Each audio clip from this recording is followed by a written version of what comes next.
Welcome to Next in Health Podcast. I'm Jenny Colapietro, PwC's Vice Chair for Health Industries, working across pharmaceuticals, medtech, payers, and providers. And I'm Igor Belokrinitsky, a principal with PwC Strategy End, where I help leading health organizations with their strategies and operating models. And today, we're going to talk about what is next in health in 2023. To discuss this with us, we have Thom Bales, our health services sector leader, who has been in consulting for over 20 years, helping the leading health organizations improve their performance and transform. Welcome, Thom. Jenny and Igor, thank you for having me. It's great to be here. Thom, you're out there every day talking to industry leaders about how to thrive in 2023 and beyond, despite all the uncertainty that we're seeing. And we're hoping that you will have a similar conversation with us and help us see what's next. So maybe just to set the stage at first, would you tell us what you see as the biggest issues that are impacting healthcare in 2023? Happy to. But I think before we address that, we have to think a little bit about what's coming into 2023 and coming off of 2022 and where we are. A year where we're seeing inflation, we are at the cusp of feeling far greater reimbursement pressure than we have in a while. We are seeing private equity and venture capital models, digital models that are innovating and working around some of our legacy health plans and health systems, carving out some of the value we see in healthcare.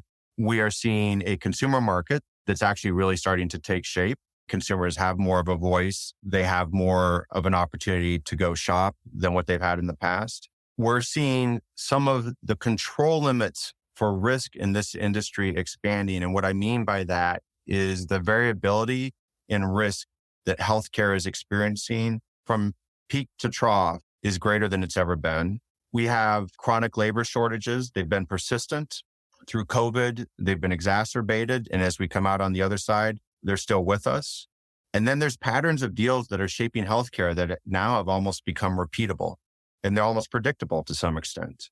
Through these issues that have impacted us in 2022, we see the issues of 2023. And those issues being confronting affordability, the digital healthcare agenda, really incorporating digital into our whole business, not just functional. We see customer, consumer, member, patient attraction and retention, moving far further upstream. And how do we create brand loyalty with our members, patients, consumers, et cetera? Rethinking risk in different ways, that it's no longer just the classic view of risk in healthcare, but actual full-on business risk. And then solving for clinical workforce and productivity. Everybody is very familiar with that. The question is, what do we really do about it? And then lastly, delivering deals value. During uncertain times, organizations have a number of different strategic postures to adopt. They can proceed as if it's business as usual. They can batten down the hatches and try to ride out the storm and postpone any big moves. Or they can lean in and be disruptive. Can you share a little bit about where you see companies going and any advice to our listeners on a particular position to take? So this is the crux of the question, Jenny, and I love the way you even asked that. So where do we see health plans and health systems going?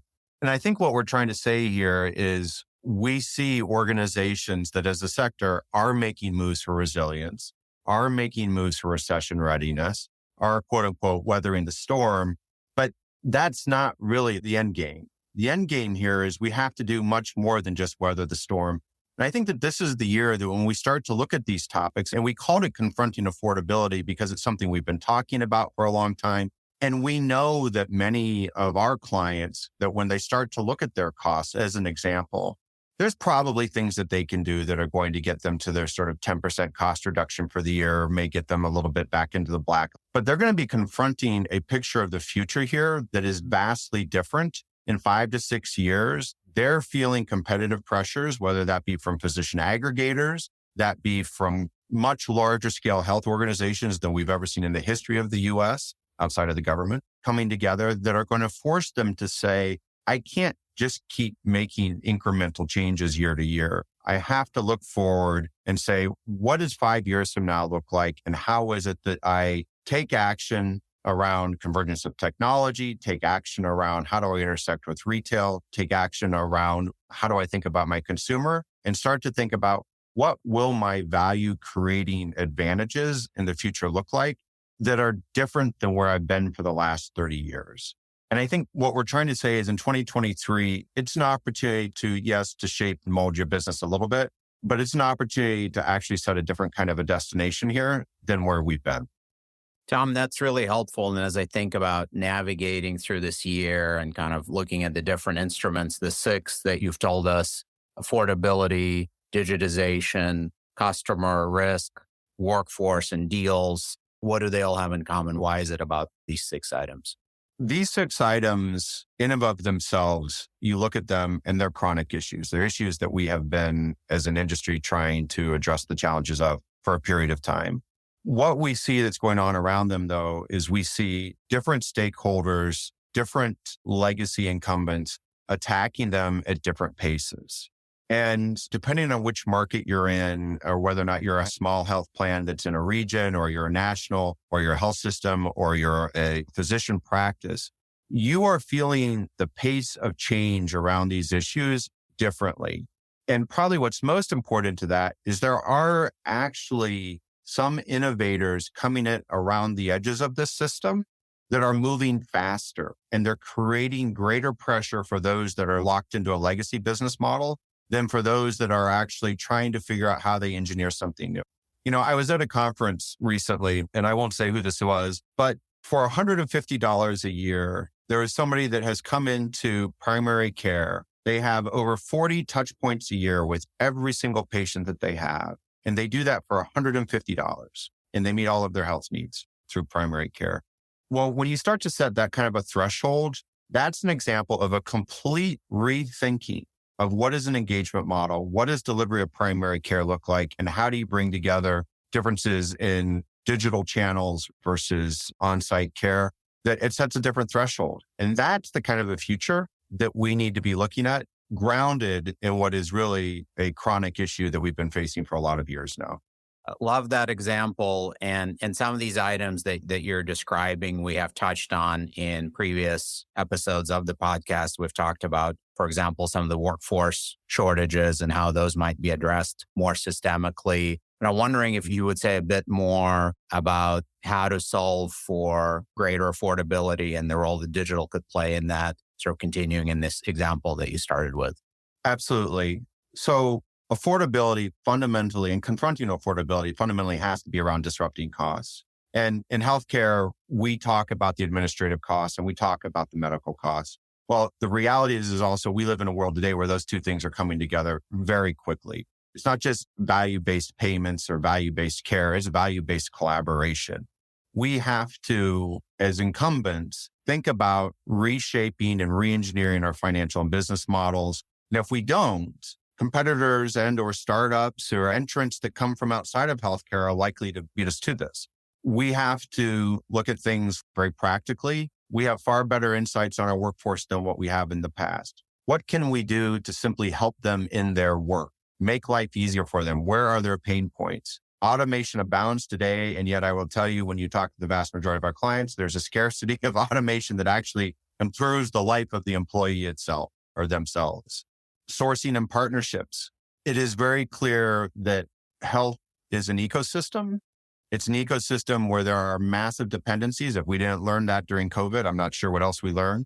But we have to have strategies and we have to have approaches that leverage the best of what our US and even global healthcare system have and can bring in at lower costs, faster capabilities, greater innovation that will address affordability and drive towards value. Thanks, Thom. Appreciate the double click on those two areas. I think that's really helpful. And I know we've double clicked on a couple other areas in previous episodes, and we'll continue to drill down into the others that you've mentioned. But you've mentioned several times now that most health organizations are not doing enough about these 6 issues. They're taking more of an incremental approach. But for you, what would it mean to do enough to make a big difference? Yeah. So, and I want to start off this with acknowledging that it's really easy to say, hey, let's do something big transformation in 5 years. Meanwhile, I've got beds to fill, claims to process, right? Members to enroll. And I understand that. I think part of what we're saying is Every single investment that an organization makes is an opportunity to not just deliver against an investment to bring the latest technology, but it's an opportunity to piece those together in a way that by the time you chain together 5, 6, 7 of them, you've actually landed in a different place than just the most recent implementation of a technology or the most recent workforce upskilling effort. But big bets and doing enough to me would be things like, can we set a goal around 50% lower delivery costs? What would our role as an organization, whether that be in a health plan or a health system or physician organization, tech company, be in delivering against that 50%?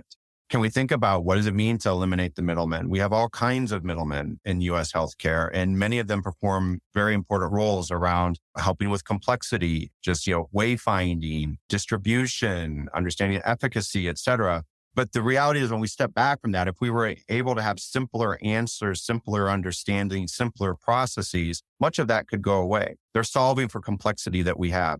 How do we eliminate it?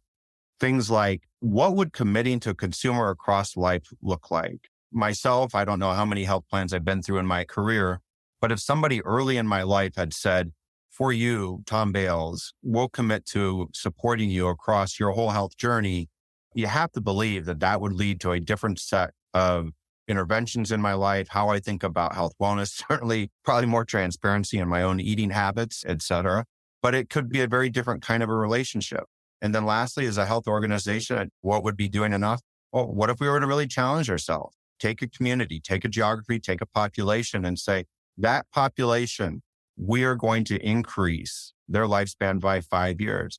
There's charitable organizations that have set big, audacious goals, things like eliminating homelessness within counties, things like significantly increasing children's education and access to books and literacy rates and things like that.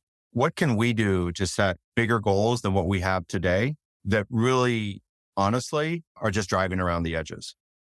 That's fantastic, Thom. And these would be some major game-changing moves, whether it's to deliver dramatically lower cost of care or create greater simplicity, lifetime journeys for consumers and longer lifespans. Those could really be game-changing and a very inspirational message to hear. And as we bring this great conversation to a close, what are your kind of parting messages to the health leaders out there? And in particular, what are the kinds of things that they could do today, tomorrow, to move down this path and be successful in 2023 and beyond? So first of all, I want to acknowledge it's not likely to be a smooth year for many of our clients and for much of this industry. And there is a need to take care of base business, both to get through what we're going to go through, but to also to come out on the other side. But in that coming out on the other side, what they need to be doing is have a view of shaping a different business and being almost in a different kind of a business 5, 10 years out than where they are today. In the late fall, there was a paper that was circulating that suggested the largest companies in healthcare today were not going to be the largest companies in healthcare in the future. I think it raised some eyebrows. It raised some questions. It also raised, well, what really were the sources of value around the data, the insights, the consumer relationship, the engagement, the ability to massively stream data and integration that would be different and create a different kind of a value going forward.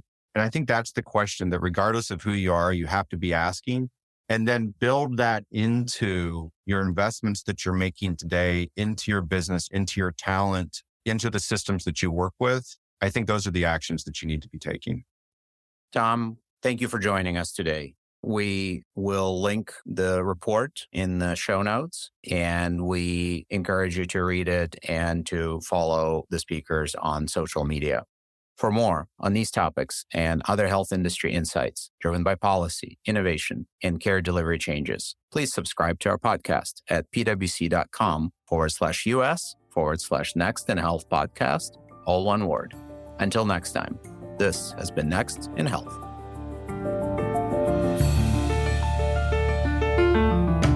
This podcast is brought to you by PwC, all rights reserved. PwC refers to the U.S. member firm or one of its subsidiaries or affiliates, and may sometimes refer to the PwC network. Each member firm is a separate legal entity. Please see www.pwc.com/structure for further details. This podcast is for general information purposes only and should not be used as a substitute for consultation with professional advisors.